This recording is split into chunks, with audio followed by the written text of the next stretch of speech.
మనందరికీ తెలుసు అమెరికాలో మరి కొద్ది రోజులలో ఎలక్షన్స్ జరగబోతున్నాయి, ప్రెసిడెన్షియల్ ఎలక్షన్స్.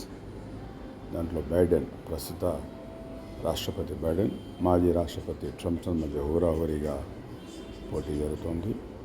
ప్రస్తుతానికైతే ట్రంప్కి కొంచెం ఎడ్జ్ ఉన్నట్టుగా కూడా తెలుస్తుంది. అయితే ఈ పరిస్థితుల్లో నిన్న అనూహ్యంగా మన పెనిన్సులాలో నిన్న జరుగుతున్నటువంటి ఒక ఎలక్షన్ మీటింగ్లో మాజీ ప్రెసిడెంట్ ట్రంప్ మీద కాల్పులు జరగడం, తుటిలో మరి బయటపడడం జరిగింది. అయినప్పటికీ కూడా ఒక బుల్లెట్ చెవిలోంచి వెళ్ళిపోయినట్టుగా తెలిసింది. చెవిలో బాగా రక్తం కారింది.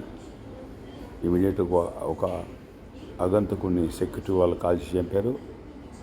మరి ట్రంప్ సెక్యూరిటీ గార్డ్స్ కూడా ఒకరిని కాల్చినట్టు తెలుస్తుంది. ప్రమాదకరమైన పరిస్థితి తెలియదు. హాస్పిటల్ నుంచి డిశ్చార్జ్ కూడా చేసినట్టు తెలుస్తుంది.